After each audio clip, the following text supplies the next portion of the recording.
मेरे प्रियो, आज हम लोग कुछ बातों को देखेंगे बाइबल स्टडी में। दूसरा तिमोथी 2:15 के अनुसार, किंग जेम्स वर्जन के अनुसार, वचन को भाग करो। तो आज हम लोग देखेंगे इज़राइल इज़राइल और बॉडी ऑफ क्राइस्ट, मसीह का देह। इज़राइल और बॉडी ऑफ क्राइस्ट, इज़राइल और मसीह का देह, ये यहूदी लोगों के अंदर में है। और यहाँ पर हम लोग देखते हैं यहूदी एंड जेंटाइल, यहूदी और अन्य जाति के बीच में। ये केवल यहूदी लोगों के लिए स्पेसिफिक था। तो मसीह का जो देह है यहूदी और अन्य जाति दोनों के लिए है। तो यहाँ पर हम लोग देखते हैं उत्पत्ति जेनेसिस से लेके एक्ट्स चैप्टर 8 तक है। फिर इब्रानी से लेके रेवलेशन या प्रकाशित वाक्य तक, उत्पत्ति से लेके प्रेरित 8 अध्याय तक, और इब्रानी से लेके प्रकाशित वाक्य तक, ये इजराइल यहूदी लोगों के लिए है। तो यहां पर हम लोग देखते हैं रोमन्स से लेके फिलेमोन तक है। तो रोमी से लेके फिलेमोन तक है। इसको हम लोगों को समझना बहुत जरूरी है। और यहां पर हम लोग देखते हैं ये प्रोफेसी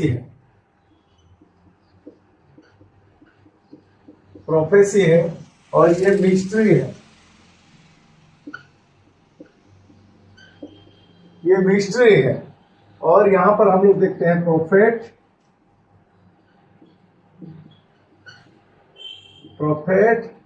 एंड अपोस्टल। यहां पर सिर्फ अपोस्टल पॉल है, यहां पर केवल एक है। तो ये आर्थली है,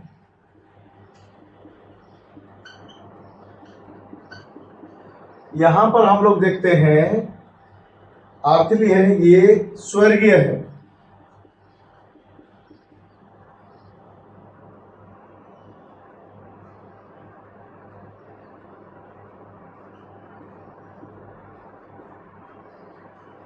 स्वर्गीय है, ये व्यवस्था है, ये अनुग्रह है,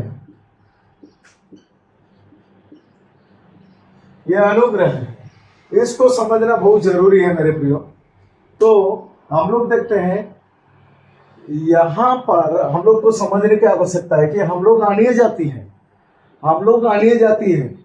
तो अन्य जाति होने के नाते हम लोगों को मसीह का देह होने के लिए बुलाया गया है। तो हम लोग के लिए रोमी से फिलमोन तक है, रहस्य हमारे लिए है। और हमें केवल एक ही अपोस्टल, एक ही प्रेरित दिया गया है, वो है प्रेरित पौल। और स्वर्गीय सेवा दिया गया है और हमें अनुग्रह दिया गया है। जबकि यहाँ पर हम लोग देखते हैं इज़राइल यहूदी लोगों के लिए उत्पत्ति से प्रेरित 8 अध्याय तक, और उसके बाद हिब्रू से लेके रेवलेशन तक हम लोग देखते हैं। तो ये प्रोफेसी में जाता है, ये रहस्य में जाता है। तो यहाँ पर एक्ट्स 8 से यहाँ पर पकड़ेंगे एक्ट्स 9 को, क्योंकि पॉल का एंट्री होता है, पौलुस का एंट्री होता है। तो इसी हिसाब से हम लोग देखते हैं। तो ये इजराइल अर्थात जो बाइबल में रेस्ट ऑफ बुक्स जो है भविष्यवक्ता अपोस्टल के द्वारा लिखा गया है, पर ये जो मसीह का देह के बारे में केवल एक व्यक्ति बताता है, वो है अपोस्टल पॉल। एक जन ही बताता है। तो ये है आर्चली मिनिस्ट्री है और ये स्वर्गीय मिनिस्ट्री है, ये स्वर्गीय मिनिस्ट्री है।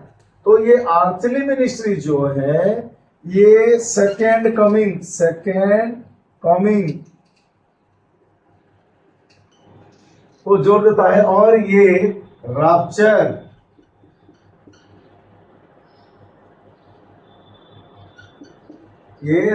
को जोड़ देता है। तो इसी हिसाब से अगर हम लोग सही से वचन को नहीं भाग करेंगे मेरे प्रियो, बड़ा मुश्किल है। आप कई बार क्या होता है, जो मसीह के देह के लिए बुलाए गए हैं वो लोग उत्पत्ति से लेके प्रेरित 8 अध्याय तक कोई भी बात उन्हें अच्छा लगता है तो अपने ऊपर लागू कर देते हैं। इब्रानी से लेकर प्रकाशित वाक्य तक जो भी बात है उसको अपने ऊपर लागू कर देते हैं कि ये वचन मेरे लिए है, ये विषय मेरे लिए है। ऐसा नहीं है, वो यहूदी या इजराइल के बारे में लिखा गया है। पर जो अन्य जाति है, अन्य जाति को मसीह का देह होने के लिए बुलाया गया है। इसी हिसाब से हम लोगों को समझने का जरूरत है। कुछ अगर हम लोग रेफरेंस को देखेंगे मसीह का देह का, तो एफीसी पुस्तक में अगर हम लोग देखेंगे तो यहां पर एफीसी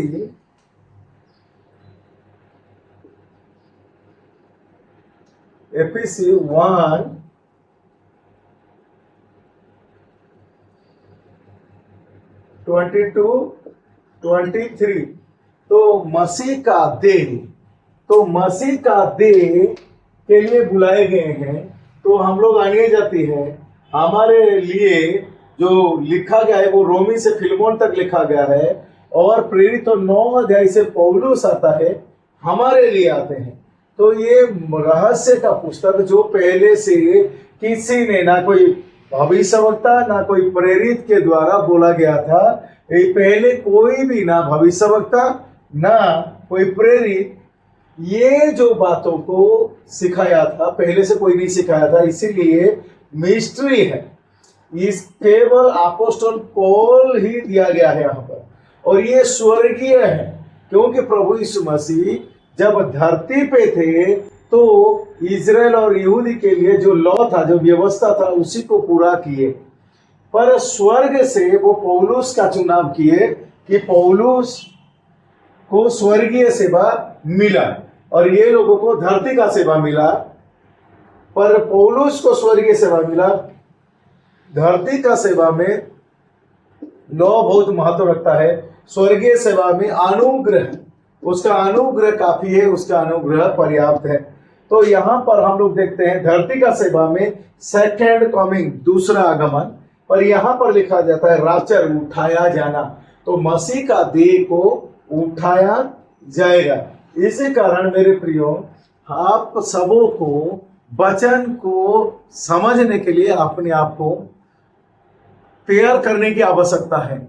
जहां तहां से वचन को ना पढ़े, जैसे कि आप स्कूल कॉलेज में पढ़ाई किए होंगे, आपका जो स्पेसिफिक सब्जेक्ट है उसी के अनुसार आपको चलना पड़ता है, ना कि आप मनमर्जी जहां तहां से किताब उठा लिए, जो सो किताब उठा लिए, जिस तरह सोचे उस तरह नहीं। तो ये जो किताब है ये जिस तरह सोचने से नहीं, बल्कि ये जैसा है हमें उसी के अनुसार अपने समझ को तैयार करना पड़ेगा।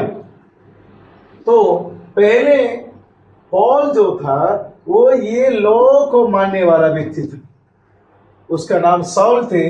तो प्रेरित तो 9 अध्याय में देखते हैं वो क्या करता था, ये व्यवस्था पे चलने वाले व्यक्ति थे, पूर्वजों का विधि विधान मानने वाले व्यक्ति थे। पर 9 में प्रभु यीशु उसको चुने और एक नया सेविकाई दिए, उसको मिस्ट्री कहा जाता है, बॉडी ऑफ क्राइस्ट का सेविकाई कहा जाता है, ग्रेस का सेविकाई कहा जाता है। और वो केवल अपोस्टल पौल ही कहता है कि रैप्चर, हम लोग उठाया जाएंगे। इसलिए मेरे प्रियो, और केवल ओनली एंड ओनली पौलुस के द्वारा उद्धार आता है। फर्स्ट कोरिन्थी 15 का 1 से 4 पौलुस के जरिए से उद्धार आता है। ये इसमें उद्धार नहीं है, नो सल्वेशन। यहां पर हम लोग देखते हैं सल्वेशन, सल्वेशन इधर कोई भी, ये में नो सल्वेशन।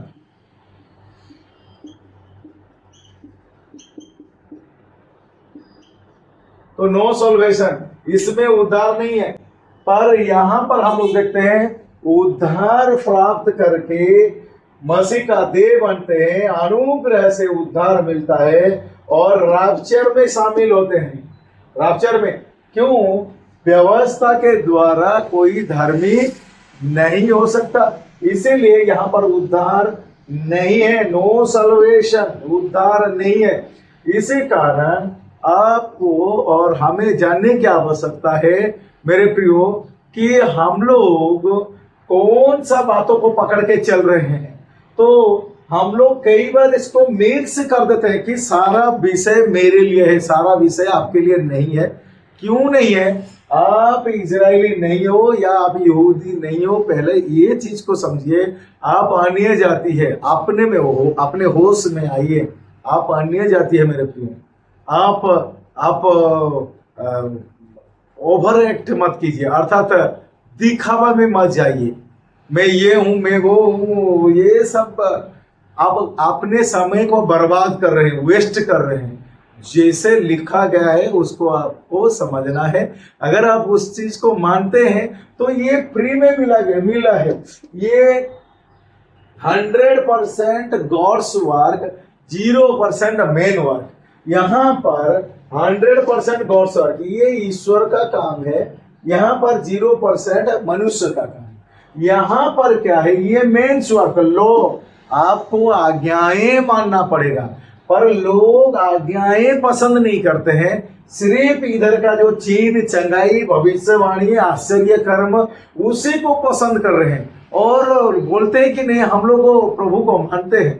नहीं, आप प्रभु को नहीं मानते हो, बल्कि आप केवल चीन चंगाई चमत्कार में फंसे पड़े हो। आपको लत लग गया है और पता नहीं कब ये नशा आपसे उतरेगा, और जब तक उतरेगा तब तक हो सकता है अब समय आपसे चला गया होगा। इसलिए आप जो 60-70 साल जी रहे हो, प्रभु में अगर आए हैं तो आप उसका वचन को, सही व्याख्या को समझिए। और ये अनुग्रह से आपको नई सृष्टि हुए हैं अंदर में। प्रभु ने अंदर का काम को क्रूस पर कर दिया है।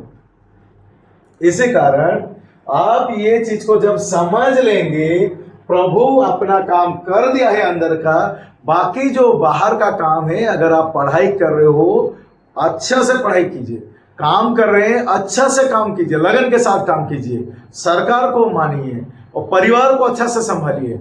और यहाँ ये द्वंद्व में ना रहे कि मुझे फिजिकली चमत्कार होगा, आश्चर्य काम होगा, ये होगा, वो होगा, उसके चक्कर में ना रहे, बल्कि यहाँ पर अनुग्रह में आ जाइए और आप ईमानदारी का जिंदगी जिए। नहीं तो चीन चमत्कार भूकंप के जैसा है, वो होगा ही होगा, पर कब होगा किसको मालूम नहीं, किसके जीवन में होगा मालूम नहीं। जितना जन यीशु को विश्वास करते हैं सबको चमत्कार होगा, इसका कुछ गारंटी नहीं दिया गया है। सब बीमारी ठीक हो गए, इसका कोई भी गारंटी नहीं है। उसके चक्कर में मत रहो, बल्कि यहाँ पर प्रभु ने आपका अंदर का चीजों को कर दिया है। जो चीज स्वर्ग जाएगा वो चीज तो कर दिया है, बाकी फिजिकली जो है अगर आप मेहनत कर रहे हैं तो बढ़िया से करें। अच्छा धन का प्रबंध, फाइनेंस का प्रबंध, घर का प्रबंध, अच्छा वातावरण बनाइए, अच्छा सा जिंदगी जिए, सुकून का जिंदगी जिए। इस धोखे में मत रहिए, क्योंकि आप अन्य जाति हो। इसलिए लोग प्रभु में आ जाते हैं चीन चमत्कार के भरोसे पे, और सालों साल वेस्ट हो जाता है, बर्बाद हो जाता है। बहुत लोग ऐसे भी मैं देखा हूं कि वो लोग प्रार्थना और वचन स्टडी वो उसमें मतलब कि ऐसे अननेसेसरी बात में इतना घुस गए हैं कि वो अपना कामकाज भी नहीं करते हैं, वो अपना काम भी नहीं करते हैं। उनका जहन में घुस गया है सब कुछ प्रभु चलाएगा। तो मेरे प्रियो, ऐसा ना हो कि समय और काल के अनुसार आप कर्जा में तो नहीं डूब रहे हैं। प्रभु है बोल के आप कर्ज में तो नहीं जा रहे हैं। आपका परिवार तो डिस्टर्बेंस नहीं हो रहा है। बाद में ऐसा मत बोलना है कि प्रभु को मैं विश्वास किया, मेरा घर में डिस्टर्बेंस होने लगा, मैं कर्जा में डूब गया, मैं फाइनेंस क्राइसिस हो गया, मैं बहुत प्रॉब्लम हो गया। क्यों? क्योंकि आप लोग सच्चाई को जानने नहीं, सीखने नहीं, बल्कि आप चीन चमत्कार के चक्कर में आ रहे हैं। जबकि आदम को जब बनाया गया, परमेश्वर ने आदम को बनाया, बाहरी देह जो था वो प्राकृतिक था और अंदर का देह जो स्वर्गीय था। पर उससे कहा गया कि चिन्ह चमत्कार के भरोसे पे मत रहना, काम करो। उसको एदेन वाटिका में लगा दिया गया है काम करने के लिए। पर लोग आज पूरा भ्रम में घुस गए हैं कि शायद प्रभु मुझे 1 लाख 2 लाख 4 लाख दे देगा। ये भ्रम है, इसमें से बचो, मेहनत करो, काम करो। क्योंकि आदम को बोला गया काम करने के लिए, चमत्कार के भरोसे पे परमेश्वर से छोड़ा नहीं। बी केयरफुल हो जाइए, काम कीजिए, मेहनत कीजिए। कर्जा से आपको निकलना पड़ेगा, प्रभु आपका पैसा पेमेंट नहीं भरेगा। तो इसी ये सच्चाई को जानिए, धोखे में मत रहिए। कोई बोल देगा प्रभु आपका कर्जा को मुक्त करेगा। मेरे प्रियो, आपको ही मुक्त करना पड़ेगा। प्रभु आके जाके आपका जो बैलेंस है वो क्लियर नहीं करेगा। उस धोखे में मत रहिए, क्योंकि जितना लोग प्रभु में है सबका कर्जा माफ नहीं होता है। उसमें से 1000 में 1-2 का अगर कैसे हो गया, वो उस बातों को लेके बेवकूफ मत बनिए, बल्कि आपका कर्जा को आपको चुकता करना पड़ेगा, आपका परिवार को आपको संभालना पड़ेगा, आपका जो वातावरण को आपको हैंडल करना पड़ेगा। इसलिए वास्तव में आइए, भ्रम में ना रहे। तो इसी हिसाब से मेरे प्रियो, ये सच्चाई मेरा विश्वास है, जैसे पौलुस का जीवन में परमेश्वर ने काम किया, उसी तरह आपके जीवन में भी काम करेगा। पौलुस ये कहता है कि काम करना भी जरूरी है। तो काम करना जरूरी है, क्योंकि आपका जो जरूरत है, आपका जो पारिवारिक जरूरत है, सारे चीजों के लिए कामकाजी होना जरूरत है। इस हिसाब से मैं आपको वास्तव में ला रहा हूं, नहीं तो चीन चंगाई चमत्कार के चक्कर में आपका सालों साल बर्बाद हो जाएगा। आप सालों साल भटकते रहेंगे, यहाँ वहां भटकते रहेंगे कि कहाँ प्रभु मेरा बात सुनेगा। प्रभु अपना काम कर दिया है, अंदर में जो है वो कर दिया है प्रभु, और वो कुछ करने वाला नहीं है। जो करना है आपको, आपका घर आपको संभालना है, आपका एग्जाम को आपको अटेंड करना है, आपको अच्छा पढ़ाई करना है, अच्छा मार्क आपको लाना है। इसीलिए वास्तविक में आइए और उसके बाद देखिए जिंदगी हर बातों में कैसे बढ़ोतरी हो गई। धन्यवाद करते हैं आज के लिए।